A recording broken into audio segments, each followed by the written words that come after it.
ఆంజనేయులన్న నిన్న చనిపోవడం అనేది చాలా బాధాకరమైన విషయం. దీనికి మేము పీడిఎంగా దేశభక్త ప్రజాతంత్ర ఉద్యమంగా సంఘీభావం తెలియపరుస్తూ డయేరియాతో మనం ఇవాళ 21వ శతాబ్దంలో ఉన్నాము. దాదాపు మనకి స్వతంత్రం వచ్చి 77 సంవత్సరాలు అవుతుంది. ఈరోజు డయేరియాతో ఒక కార్మికుడు చనిపోవడం అనేది చాలా బాధాకరమైన విషయం. దీనికి మేము శ్రద్ధాంజలి ఘటిస్తూ ఉన్నాం. ప్రభుత్వాలు మరి ఎలా ఉన్నాయో ఇలా మన పిడుగురాళ్ళలోనే సుమారు ఒక 4-5 డయేరియాతో చనిపోయారు. ఎంతోమంది ఇవాళ మేము ఇక్కడ లెనిన్ నగర్లో ఉన్నటువంటి హాస్పిటల్ని కూడా సందర్శించాము.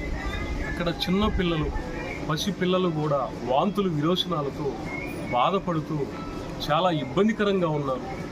ఇక్కడ సరైన ట్రీట్మెంట్ లేక ఇక్కడి నుంచి ఎంతోమందిని నర్సాపేట చేరవేస్తూ ఉన్నారు, నర్సాపేట సత్తనపల్లి చేరవేస్తూ ఉన్నారు.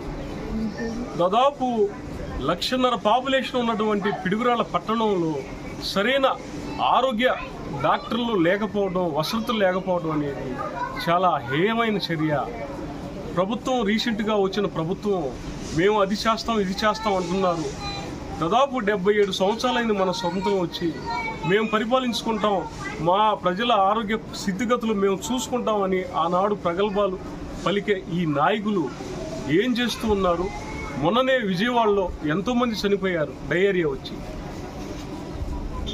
పూర్వకాలంలో కలరా పేరుతో, గత్తర అనే పేరుతో వచ్చే ఈ వ్యాధిని దాదాపు మనకు స్వతంత్రం వచ్చి మనం పరిపాలన చేసుకుంటున్నటువంటి మన దేశంలో 77 సంవత్సరాలు అయినా కానీ దీన్ని నిర్మూలించకపోవడం అనేది చాలా దుర్మార్గమైన చర్య.